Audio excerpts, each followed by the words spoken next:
नमस्कार दोस्तों, स्वागत है आपका इस पवित्र वीडियो में जहां हम भगवान की कृपा और प्राचीन कथाओं की महिमा को महसूस करेंगे। आज हम साथ में यात्रा करेंगे आध्यात्मिक दुनिया की, जहां हर कहानी जीवन को नई दिशा देती है और मन को शांति प्रदान करती है। चलिए शुरू करते हैं इस सुंदर सफर को। राधे राधे, हरे कृष्णा, हर हर महादेव। आप सभी पर प्रभु की असीम कृपा हमेशा बनी रहे। आज की तारीख है 23 फरवरी और दिन है सोमवार। आज फाल्गुन मास के शुक्ल पक्ष की षष्ठी तिथि है, जो सुबह से चल रही है और शाम तक रहेगी। सूर्योदय होगा सुबह 6:50 पर और सूर्यास्त शाम 6:30 पर। ब्रह्म मुहूर्त सुबह 5:15 से 6:05 तक रहेगा। आज भरणी नक्षत्र दोपहर 2:40 तक रहेगा। उसके बाद कृतिका नक्षत्र शुरू होगा। ब्रह्म मुहूर्त सुबह 10:20 तक रहेगा। फिर इंद्र योग प्रारंभ होगा। राहु काल दोपहर 3 से 4:30 तक रहेगा। अब तक की सभी कथाओं को सुनने और टिप्पणियां करने के लिए आपका हार्दिक धन्यवाद। अगर आपको ये कहानियां पसंद आती हैं तो वीडियो को लाइक ज़रूर करें। आइए अब सुनते हैं देवी ललिता की दैनिक कथा की कहानी। इस कहानी को देवी ललिता खुद सुनाती थीं और प्रभु विष्णु सुनते थे। एक दिन प्रभु विष्णु को किसी ज़रूरी काम से बाहर जाना पड़ा तो देवी ललिता ने कहा, प्रभु, मेरा तो 13 साल का दैनिक नियम है। अब आप बाहर जाएंगे तो मैं अपनी कहानी किसे सुनाऊंगी? तब प्रभु विष्णु ने कहा, ललिता, तुम नदी के किनारे जाकर बैठ जाना और वहाँ जो भी महिलाएं पानी लेने आएंगी उन्हें अपनी कहानी सुना दिया करना। देवी ललिता नदी के किनारे बैठ गईं। तभी एक महिला आई। उसने चांदी की साड़ी पहनी थी और चांदी का कलश ले रखा था। देवी ललिता ने उसे देखकर कहा, बहन, मेरी 13 साल की दैनिक कथा सुन लो। लेकिन वो महिला बोली, अगर मैं तुम्हारी कथा सुनूंगी तो घर पहुंचने में देर हो जाएगी और मेरी सास मुझसे नाराज हो जाएगी। इसलिए उसने कथा नहीं सुनी और घर चली गई। लेकिन घर पहुंचते ही उसकी चांदी की साड़ी फट गई और चांदी का कलश लोहे के कलश में बदल गया। सास ने देखा तो पूछा, बहू, ये क्या हुआ? किसका दोष ले आई हो? बहू ने कहा, माँ जी, नदी के किनारे एक महिला बैठी थी। उसने अपनी कथा सुनाने को कहा, लेकिन मैंने नहीं सुनी। शायद उसी का फल मिला है। अगले दिन सास वही साड़ी और कलश लेकर नदी के किनारे गई। वहाँ देवी ललिता बैठी मिली तो देवी ने कहा, बहन, मेरी कथा सुन लो। सास बोली, एक बार क्या, मैं तो 5 बार सुनूंगी। तब देवी ललिता बोली, विष्णु आए, गरुड़ आए, देश के संत आए, दैनिक नियम का पालन लाएं। आओ विष्णु, बैठो विष्णु, गरम भोजन खाओ विष्णु, मक्खन शहद खाओ विष्णु, दूध गुड़ पियो विष्णु, रेशम का बिस्तर बिछाओ विष्णु, ऊनी चादर ओढ़ो विष्णु। जब बोलूं विष्णु ही विष्णु, विष्णु सबके काम संवारेंगे, खाली घर भर देंगे, सबका उद्धार करेंगे विष्णु। जय विष्णु, जय जय विष्णु। सास ने कहा, बहन, कथा तो बहुत सुंदर लगी। फिर कथा सुनकर सास घर गई और उसकी साड़ी फिर चांदी की बन गई। लोहे का कलश चांदी में बदल गया। बहू ने देखा तो पूछा, सासू माँ, आपने ये कैसे किया? सास बोली, बहू, तू दोष लेकर आई थी और मैं दोष उतार कर आई हूँ। बहू ने पूछा, माँ जी, वो नदी वाली महिला कौन है? सास ने बताया, वो तो देवी ललिता है। वो पुराना नया कर देती हैं, खाली घर भर देती हैं, लक्ष्मी का वास कराती हैं और जो इच्छा हो पूरी करती हैं। बहू बोली, माँ जी, फिर मुझे भी ऐसी कथा सुनाओ। सास बोली, ठीक है, सुनो। विष्णु आए, गरुड़ आए, देश के संत आए, दैनिक नियम का पालन लाए। आओ विष्णु, बैठो विष्णु, गरम भोजन खाओ विष्णु, मक्खन शहद खाओ विष्णु, दूध गुड़ पियो विष्णु, रेशम का बिस्तर बिछाओ विष्णु, ऊनी चादर ओढ़ो विष्णु। जब बोलो विष्णु ही विष्णु, विष्णु सबके काम संवारेंगे, खाली घर भर देंगे, सबका उद्धार करेंगे। बोलो विष्णु, जय विष्णु, जय जय विष्णु। कथा सुनकर बहू बोली, माँ जी, कथा बहुत अच्छी है। सास ने कहा, अब से हम रोज ये कथा करेंगे। अब सास बहू रोज सुबह उठती, नहाती, पूजा करती और देवी ललिता की दैनिक कथा कहती। एक दिन पड़ोसन महिला आई और बोली, बहन, थोड़ी आग दे दो। बहू बोली, हमने तो अभी आग जलाई नहीं। पड़ोसन बोली, तो सुबह 4 बजे से क्या कर रही हो? उन्होंने कहा, हम सुबह उठकर पूजा करती हैं, फिर देवी ललिता की दैनिक कथा कहती हैं। पड़ोसन ने कहा, देवी ललिता की कथा से क्या मिला? तब वे बोली, घर भर जाता है, काम पूरे होते हैं, इच्छाएं पूरी होती हैं। पड़ोसन बोली, अगर ऐसा है तो मुझे भी सुना दो। बहू बोली, ठीक है, सुनो। विष्णु आए, गरुड़ आए, देश के संत आए, दैनिक नियम का पालन लाए। आओ विष्णु, बैठो विष्णु, गरम भोजन खाओ विष्णु, मक्खन शहद खाओ विष्णु, दूध गुड़ पियो विष्णु, रेशम का बिस्तर बिछाओ विष्णु, ऊनी चादर ओढ़ो विष्णु, जब बोलूं विष्णु ही विष्णु, विष्णु सबके काम संवारेंगे, खाली घर भर देंगे, सबका उद्धार करेंगे, बोलो विष्णु जय विष्णु, जय जय विष्णु। पड़ोसन ने कथा सुनी तो बोली, बहन बहुत अच्छी लगी। अब वो भी देवी ललिता की दैनिक कथा कहने लगी। कथा से देवी ने उसके घर भी भर दिए। देखते देखते पूरे इलाके में कथा चल पड़ी और सबकी मनोकामनाएं पूरी होने लगीं। हे देवी ललिता, जैसे आपने उन सबके घर भरे वैसे हमारे भी भरना, कहने वाले, सुनने वाले और सहमति देने वाले सबके भरना। सभी प्रेम से बोलिए देवी ललिता की जय। अब सुनिए फाल्गुन मास महात्म्य का 22वां अध्याय। हमारे धर्म ग्रंथों में अमर मुनि के रूप में जाने जाते हैं। 8 अमर मुनियों में उनका नाम शामिल है। उनके पिता थे महान मुनि। जब उन्हें संतान नहीं हुई तो उन्होंने पत्नी के साथ भगवान विष्णु की आराधना की। उनकी तपस्या से भगवान प्रसन्न हुए और पूछा। तब मुनि ने कहा, वे गुणवान लेकिन 17 साल की उम्र वाला पुत्र चाहते हैं। भगवान ने वरदान दिया। जब मुनि 17 साल के होने वाले थे तो माता पिता ने बताया। मुनि डरे नहीं और विष्णु भक्ति में लीन हो गए। सप्त मुनियों से उन्हें विशेष मंत्र मिला और प्रभाव से जब मौत आई तो भगवान विष्णु प्रकट हुए और उन्हें अमर कर दिया। महाकाव्य में उन्होंने 1000 युगों के प्रलय देखे हैं और उनका पुराण प्रसिद्ध है। वनवास में पांडव जैसे योद्धाओं से मिलकर कथाएं सुनाई। आगे कहते हैं, हे राजा, सरिता के उत्तर किनारे पर संगम के बाद पश्चिम में सरितापुर नामक स्थान है। वहाँ देव मुनि, राजमुनि, तपस्वी और व्यापारी रहते थे। वहाँ जयंत नामक मुनि थे जो विष्णु भक्ति में लीन रहते थे।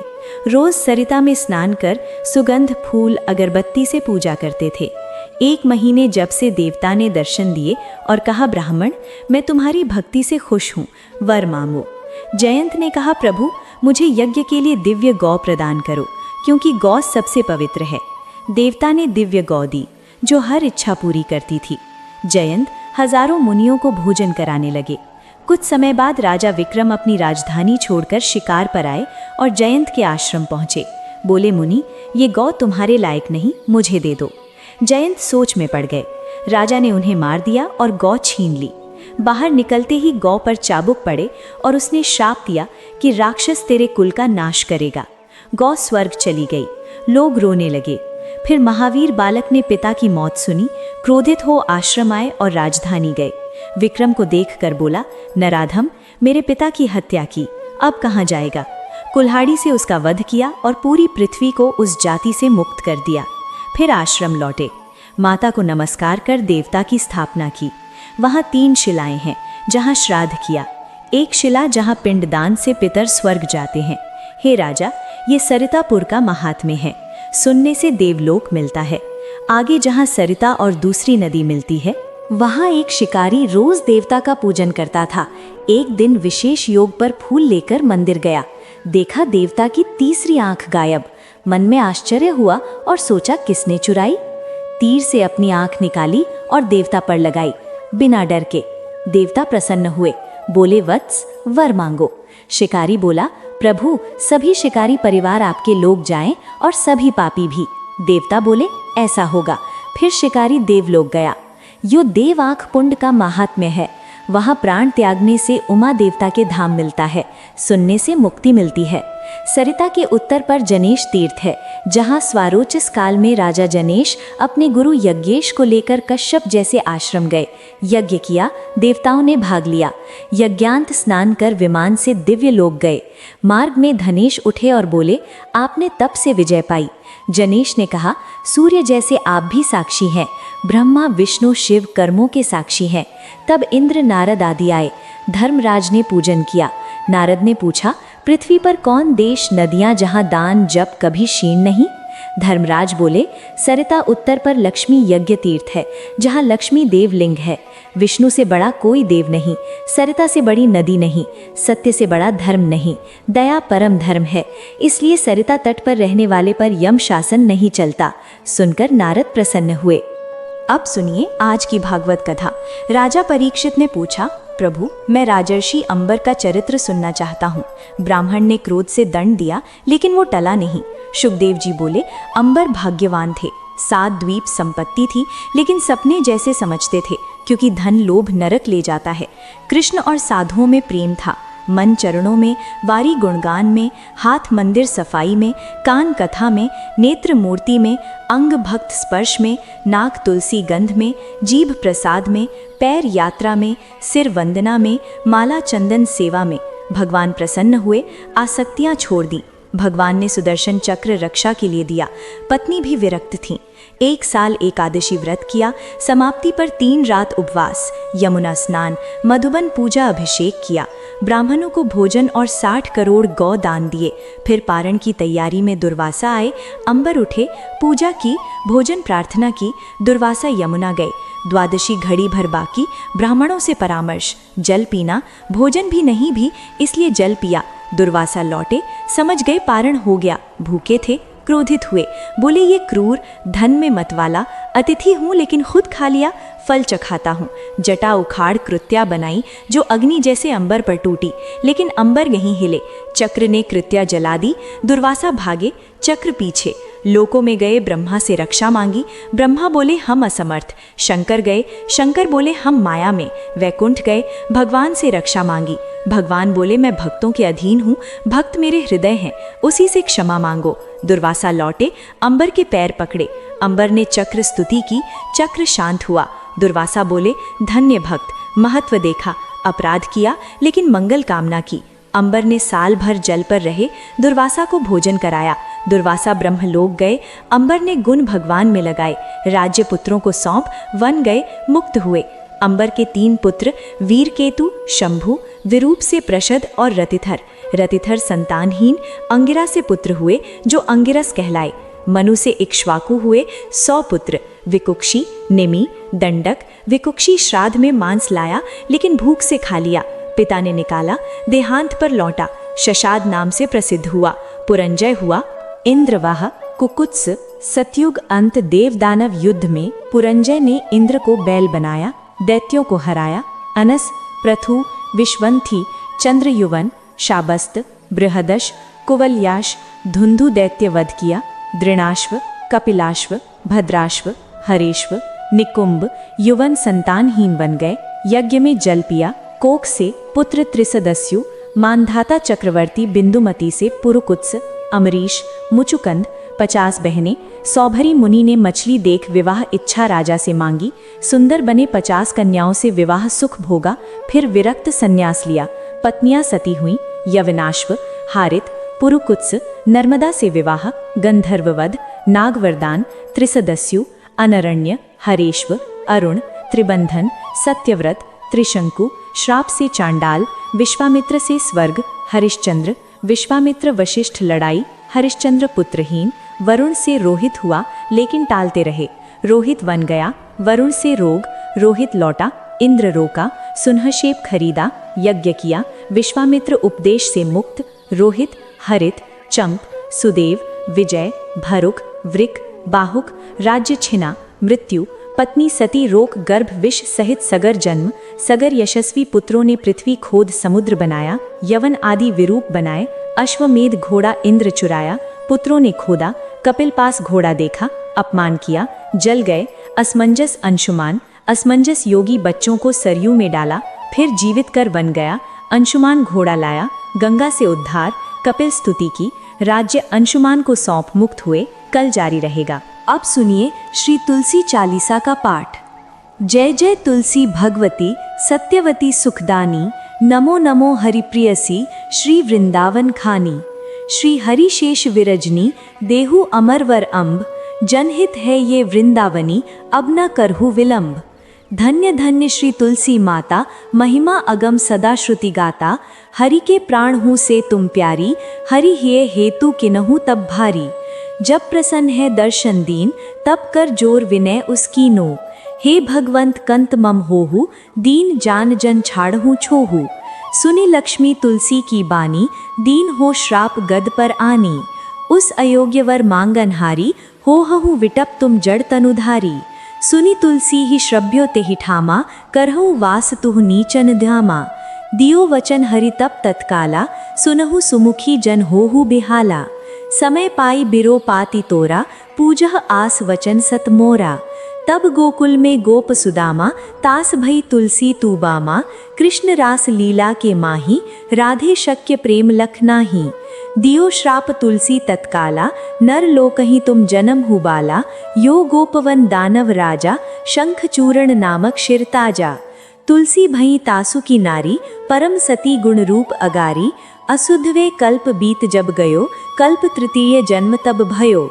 वृंदा नाम भयो तुलसी को, असुर जलंधर नाम पति को।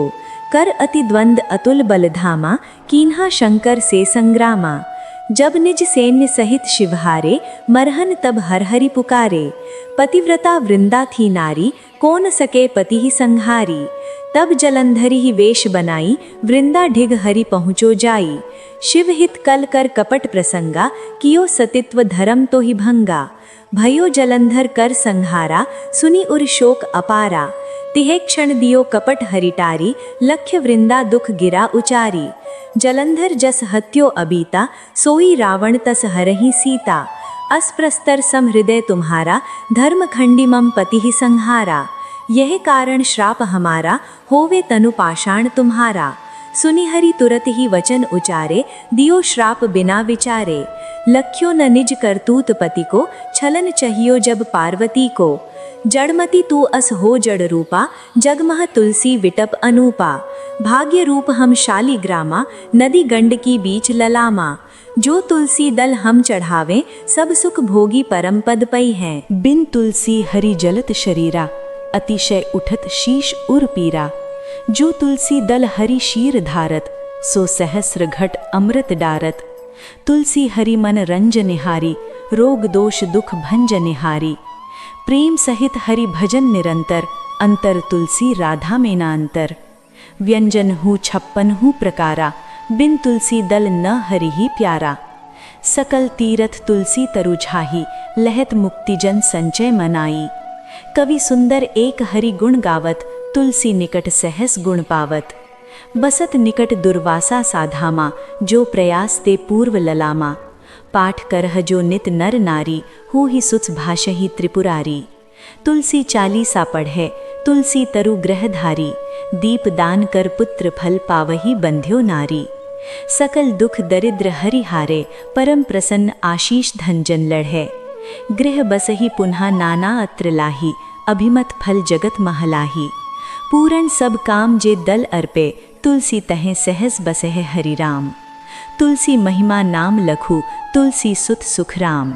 मानस 40 रचो जग में तुलसीदास। तुलसी महारानी की जय, श्री हरि विष्णु भगवान की जय।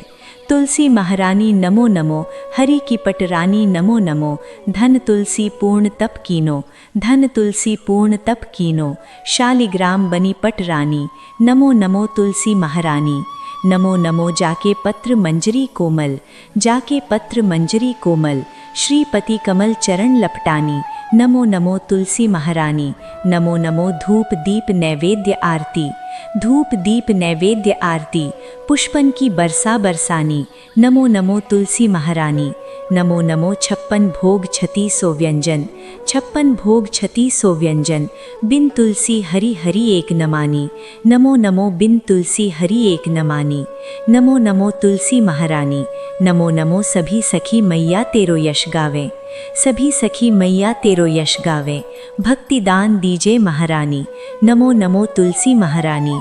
नमो नमो हरि की पटरानी, नमो नमो तुलसी महारानी। नमो नमो तुलसी मैया की जय।